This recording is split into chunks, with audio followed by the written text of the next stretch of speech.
हासोज्ज्वलकरा शार्दूलवरवाहना कात्यायनी शुभम दद्या देवी दानवघातनी। जय माँ कात्यायनी आप सभी पर माँ कात्यायनी की कृपा सदैव बनी रहे। प्रिय श्रोताओं, आज नवरात्रि का छठा दिन है और आज आप सभी माँ कात्यायनी की दिव्य कथा और आरती का श्रवण करेंगे। ऋषि कात्यायन के घर पर जन्म लेने के कारण ही माता का नाम कात्यायनी पड़ा। माँ कात्यायनी का स्वरूप अत्यंत चमकीला और भव्य है। इनकी 4 भुजाएं हैं। माँ के दाहिनी तरफ की ऊपर वाली भुजा अभय मुद्रा में और नीचे वाली वर मुद्रा में है। बाईं तरफ की ऊपर वाली भुजा में तलवार और नीचे वाली भुजा में कमल का पुष्प सुशोभित है। माँ का वाहन सिंह है। माँ कात्यायनी की भक्ति और उपासना के द्वारा मनुष्य बहुत ही जल्दी और बहुत ही सरलता से धर्म, अर्थ, काम और मोक्ष की प्राप्ति कर लेता है। वह इस लोक में स्थित रहकर भी अलौकिक तेज और प्रभाव से युक्त हो जाता है। माता कात्यायनी की पूजा करने से सभी प्रकार के संकटों का नाश होता है। माँ दानव और पापियों का नाश कर अपने भक्तों की रक्षा करती हैं। प्राचीन कथा के अनुसार कालांतर में कात्यायन नाम से कई ऋषि हुए हैं। एक विश्वामित्र मुनि के वंश में, जिन्होंने श्रौत, गुह्य और प्रतिहार सूत्रों की रचना की थी। दूसरे गोमिल पुत्र थे, जिन्होंने छंदो परिशिष्ट कर्म प्रदीप की रचना की थी। और तीसरे कात्यायन वर रुचि सोमदत्त के पुत्र थे, जो पाणिनि सूत्रों के प्रसिद्ध वार्तिककार थे। कात्यायन कत ऋषि के गोत्र में उत्पन्न ऋषियों को कहा जाता है। सबसे पहले कत नामक महर्षि के पुत्र ऋषि कात्य हुए। इन्हीं कात्य के गोत्र में विश्व प्रसिद्ध महर्षि कात्यायन उत्पन्न हुए, जिन्होंने भगवती जगदम्बा की कई वर्षों तक बड़ी कठिन तपस्या की थी। फिर एक दिन प्रसन्न होकर देवी जगदम्बा ने कात्यायन ऋषि को दर्शन दिए और तब कात्यायन ऋषि ने उनसे अपनी पुत्री के रूप में अपने घर पर जन्म लेने की प्रार्थना की। तब देवी ने कात्यायन ऋषि को यह वरदान दिया कि वह पुत्री के रूप में उनके घर पर जन्म लेंगी। और इस प्रकार अपने वचन का पालन करते हुए देवी जगदम्बा ने कात्यायन ऋषि के यहाँ जन्म लिया और फिर महिषासुर दैत्य का वध किया। एक और कथा के अनुसार भगवान श्री कृष्ण को पति रूप में प्राप्त करने के लिए ब्रज की गोपियों ने इन्हीं देवी की पूजा कालिंदी यमुना के तट पर की थी। और देवी कात्यायनी को ब्रजमंडल की अधिष्ठात्री देवी के रूप में भी पूजा जाता है। दरअसल ब्रज की गोपियां सांवले सलोने श्री कृष्ण पर अपना सब कुछ न्यौछावर कर चुकी थी। अब उनके जीवन में इच्छा थी तो केवल एक बार श्री कृष्ण के चरणों का कृपा प्रसाद पाने की। सोते जागते, उठते बैठते, खाते पीते हर समय यानी कि जीवन की प्रत्येक गति में उन गोपियों के तो मन में श्री कृष्ण ही बस गए थे। उन्हें आवश्यकता थी तो केवल श्री कृष्ण को रिझाकर उनके कमल रूपी श्री चरणों में आश्रय प्राप्त करने की। और जब श्री कृष्ण मथुरा चले गए तब सारी गोपियां बेचैन हो गई, व्याकुल हो गई। इन्हीं व्याकुलता भरे क्षणों में किसी ब्रज गोपी ने अपनी दादी नानी के मुख से ये सुन लिया कि कात्यायनी देवी व्रत के अनुष्ठान से मनोवांछित वर प्राप्त होता है। बस फिर क्या था, ब्रज की सभी कुमारी गोपियों ने नंद बाबा के लाडले कामदेव की छवि को धूमिल करने वाले और सूर्य की आभा से भी अधिक दैदीप्यमान गोविंद माधव को प्राप्त करने के लिए मन में दृढ़ विश्वास रखकर सामूहिक रूप से देवी कात्यायनी को प्रसन्न करने के लिए कात्यायनी व्रत करने का संकल्प एक साथ ले लिया।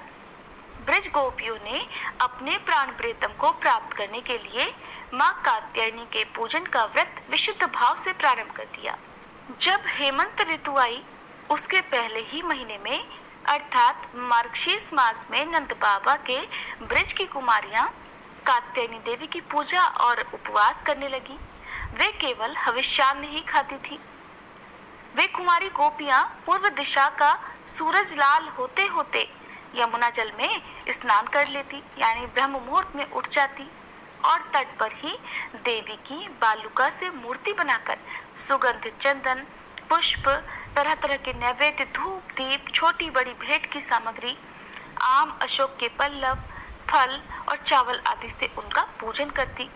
साथ ही कात्यायनी महामाये महायोगिन्याधीश्वरी नंद गोपुसुतं देवी पति में कुरुते नमः इति मंत्रम जपन्यस्ताम पूजां चक्र कुमारी कहा। इस तरह मंत्र का जाप करती हुई वे कुमारी गोपियां देवी कात्यायनी की आराधना किया करती। इस तरह उन गोपियों का जिनका मन श्री कृष्ण के प्रति निछावर हो चुका था, जिनका तन मन श्री कृष्णमय हो चुका था, इस संकल्प के साथ उन्होंने 1 महीने तक देवी कात्यायनी की भली भांति पूजा की। इस प्रकार की नंद नंदन श्याम सुंदर ही हमारे पति हों। वे प्रतिदिन ब्रह्म मुहूर्त में ही नाम ले लेकर एक दूसरी सखी को पुकार लेती और फिर एक दूसरे के हाथ में हाथ डालकर ऊंचे ऊंचे स्वर से भगवान श्री कृष्ण की लीला और नामों का गान करती हुई यमुना जल में स्नान करने के लिए जाती।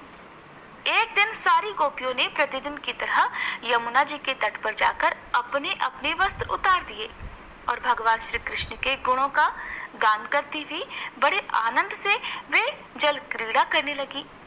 भगवान श्री कृष्ण सनकादि योगियों और शंकर आदि योगीश्वरों के भी ईश्वर हैं। उनसे गोपियों के मन की यह इच्छा छुपी नहीं रही। वे उनका अभिप्राय जानकर अपने सखा ग्वाल बालों के साथ उन कुमारी गोपियों की साधना सफल करने के लिए यमुना तट पर पहुंच गए। उन्होंने अकेले ही उन सब गोपियों के सारे वस्त्र उड़ा दिए और बड़ी फुर्ती से कदम्ब के एक वृक्ष पर चढ़ गए। उनके साथी ग्वाल बाल अब ठठा ठठा कर हंसने लगे और स्वयं श्री कृष्ण भी हंसते हुए गोपियों से हंसी हंसी की बात कहने लगे। अरे कुमारियों, अगर इच्छा हो तो तुम यहाँ आकर अपने अपने वस्त्र ले जाओ। मैं तुम लोगों से सच सच कहता हूँ, मैं हंसी मजाक बिल्कुल नहीं कर रहा।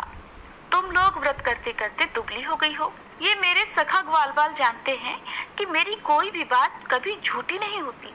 सुंदरियों, अगर तुम्हारी इच्छा हो तो अलग अलग आकर अपने अपने वस्त्र ले लो या सब एक साथ आ जाओ, मुझे इसमें भी कोई आपत्ति नहीं। भगवान श्री कृष्ण की यह हंसी मजाक देखकर गोपियों का हृदय प्रेम से सराबोर हो गया। वे फिर थोड़ा सकुचाकर शर्मा कर एक दूसरे की ओर देखने और मुस्कुराने लगी। जल से बाहर नहीं आई। तब भगवान ने हंसी हंसी में ये बात कही। तब उनके विनोद से कुमारियों का चित्त उनकी ओर और भी खिंच गया। वे ठंडे पानी में गले तक डूबी हुई थी और उनका शरीर थर थर कांप रहा था। तब उन्होंने जल में बैठे बैठे ही श्री कृष्ण से कहा, प्यारे श्री कृष्ण, तुम ऐसी अनीति मत करो। हम जानती हैं कि तुम नंद बाबा के लाडले लाला हो, हमारे प्यारे हो। सारे ब्रजवासी तुम्हारी सराहना करते रहते हैं। देखो, हम ठंड के मारे ठिठुर रही हैं, तुम हमारे वस्त्र दे दो। श्याम सुंदर ते दास्य करवाम तवोदितम देही वासांसी धर्मज्ञ नोचेद रागे ब्रुवामहे। प्यारे श्याम सुंदर, हम तुम्हारी दासी हैं। तुम जो कुछ कहोगे उसे हम करने के लिए तैयार हैं। हमें कष्ट मत दो, हमारे वस्त्र हमें दे दो, नहीं तो हम जाकर अभी नंद बाबा से कह देंगी। तब श्री कृष्ण मुस्कुराते हुए बोले, गोपियों, तुम्हारी मुस्कान पवित्रता और प्रेम से भरी है। देखो, जब तुम अपने को मेरी दासी स्वीकार करती हो और मेरी आज्ञा का पालन करना चाहती हो तो यहाँ आकर अपने अपने वस्त्र ले लो। वे गोपियाँ जल में बहुत देर से बैठी हुई थी, ठंड के मारे कांप रही थी। किसी तरह सकुचाते हुए वे गोपियाँ यमुना जी से बाहर निकली। उस समय उन्हें ठंड बहुत सता रही थी। उनके इस शुद्ध भाव से भगवान बहुत ही प्रसन्न हुए। उन्हें अपने पास आई देखकर उन्होंने गोपियों के वस्त्र अपने कंधे पर रख लिए। फिर बड़ी प्रसन्नता से मुस्कुराते हुए बोले, अरे गोपियों, तुमने जो व्रत किया था उसे तुमने अच्छी तरह निभाया, इसमें संदेह नहीं। लेकिन इस अवस्था में वस्त्रहीन होकर तुमने जल में स्नान किया है। इससे तो जल के अधिष्ठाता देवता वरुण का और यमुना जी का अपराध हुआ है। इसलिए अब इस दोष की शांति के लिए तुम अपने हाथ जोड़कर सिर से लगाओ और उन्हें झुककर प्रणाम करो। इसके बाद अपने अपने वस्त्र ले जाओ। भगवान श्री कृष्ण की ये बात सुनकर उन गोपियों ने ऐसा ही समझा कि वास्तव में वस्त्रहीन होकर स्नान करने से हमारे व्रत में त्रुटि आ गई। अब उसकी निर्विघ्न पूर्ति के लिए उन्होंने समस्त कर्मों के साक्षी श्री कृष्ण को नमस्कार किया। क्योंकि उन्हें नमस्कार करने से ही सारी गलतियों और अपराधों का मार्जन हो जाता है, सब क्षमा हो जाते हैं। जब यशोदानंदन भगवान श्री कृष्ण ने देखा कि सब की सब कुमारी गोपियां मेरी आज्ञा के अनुसार प्रणाम कर रही हैं, तब वे बहुत प्रसन्न हुए। उनके हृदय में गोपियों के प्रति करुणा उमड़ आई और फिर उन्होंने उनके वस्त्र दे दिए। श्री कृष्ण ने गोपियों से छल भरी बातें की, उनका लज्जा संकोच छुड़ाया, हंसी की और उन्हें कठपुतलियों के समान नचाया, यहाँ तक कि उनके वस्त्र भी हर लिए। फिर भी वे गोपियां उनसे रुष्ट नहीं हुई। उनकी इन चेष्टाओं को उन्होंने दोषी नहीं माना, बल्कि अपने प्रियतम के संग से वो तो और भी प्रसन्न हो गई। गोपियों ने अपने अपने वस्त्र पहन लिए, लेकिन श्री कृष्ण ने उनके चित्त को इस प्रकार अपने वश में कर रखा था कि वे वस्त्र पहनने के बाद भी वहां से एक कदम भी आगे नहीं बढ़ पाई। अपने प्रियतम के समागम के लिए सजकर वे उन्हीं की ओर लजीले चितवन से निहारती रहीं। भगवान ने देखा कि उन गोपियों ने उनके चरण कमलों के स्पर्श की कामना से ही ये व्रत धारण किया है और उनके जीवन का यही एकमात्र संकल्प है। तब गोपियों के प्रेम के अधीन होकर ऊखल तक में बंध जाने वाले भगवान श्री कृष्ण उनसे कहने लगे, मेरी परम प्रेयसी कुमारियों, मैं तुम्हारा ये संकल्प जानता हूँ कि तुम मेरी पूजा करना चाहती हो। तुम्हारी इस इच्छा का अनुमोदन करता हूँ। तुम्हारा ये संकल्प सत्य होगा, तुम मेरी पूजा कर सकोगी। जिन्होंने अपना मन और प्राण तक मुझे समर्पित कर रखा है, उनकी कामनाएं उन्हें सांसारिक भोगों की ओर ले जाने में समर्थ नहीं होती। ठीक वैसे ही जैसे भुने हुए या उबले हुए बीज फिर से अंकुर के रूप में उगने के लायक नहीं रह जाते। इसलिए गोपियों, अब तुम अपने अपने घर लौट जाओ, तुम्हारी साधना सिद्ध हो गई है। अब आने वाली शरद ऋतु की रात्रियों में तुम मेरे साथ विहार करोगी। गोपियों, इसी उद्देश्य से तुम लोगों ने यह व्रत और कात्यायनी देवी की पूजा की थी। फिर भगवान की आज्ञा पाकर वह गोपियां जाने की इच्छा न होने पर भी बड़े कष्ट से ब्रज में गई। अब उनकी सारी कामनाएं पूर्ण हो चुकी थी। इस प्रकार जैसी जिसके मन में कामना हो, कात्यायनी देवी और भगवान श्री कृष्ण की कृपा से वह मनोकामना पूर्ण हो जाती है। आज के दिन देवी कात्यायनी की पूजा गोधूली बेला में जरूर करनी चाहिए और भगवान श्री कृष्ण की पूजा करने से कात्यायनी देवी के साथ ही भगवान श्री कृष्ण का भी आशीर्वाद प्राप्त हो जाता है। कथा समाप्त हुई। सभी प्रेम से बोलिए माँ कात्यायनी की जय। आज की कथा का समापन करने से पहले हम सभी माँ दुर्गा की आरती उतारें और उसके बाद आप अगली वीडियो में माँ कालरात्रि की कथा भी हमारे चैनल पर जरूर सुनिएगा। जय अम्बे गौरी मैया, जय श्यामा गौरी, तुमको निश दिन ध्यावत, मैया जी को सब दिन मनावत, हरि ब्रह्मा शिवरी।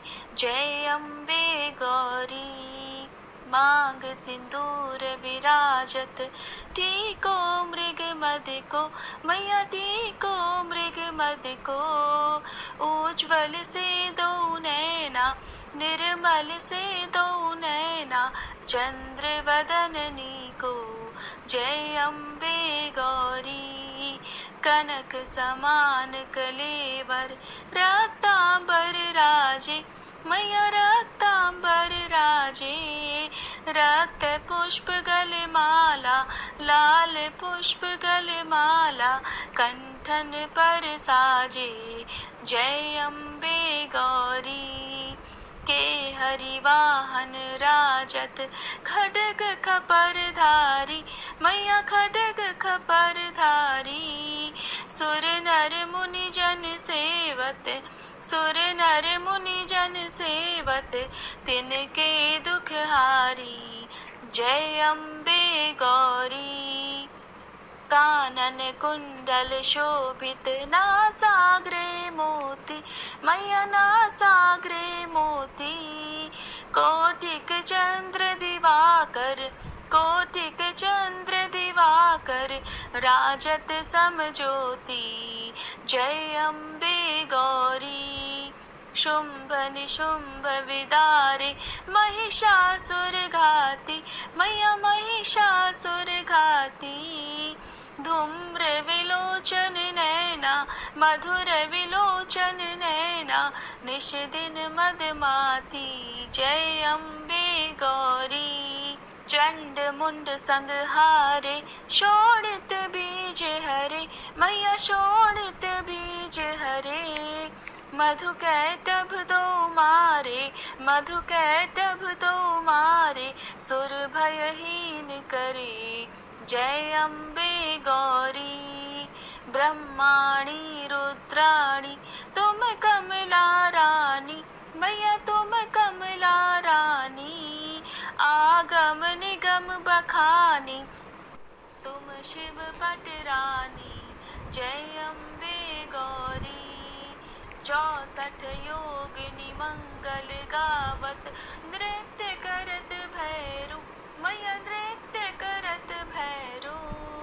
बाजत ताल मृदंगा, बाजत ढोल मृदंगा, अरु बाजत डमरू। जय अम्बे गौरी। तुम ही जग की माता, तुम ही हो भरता, मैया तुम ही हो भरता। भक्तन की दुख हरता, भक्तन की दुख हरता, सुख संपत्ति करता। जय अम्बे गौरी। भुजाचार अति शोभित वर मुद्राधारी, मैया वर मुद्राधारी। मन वांछित फल पावत, मन इच्छा फल पावत, सेवत नर नारी। जय अम्बे गौरी।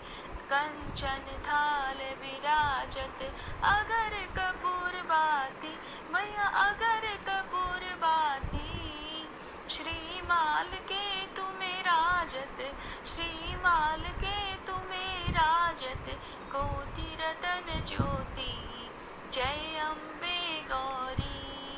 श्री अम्बे जी की आरती जो कोई नर गावे, मैया जो कोई नर गावे।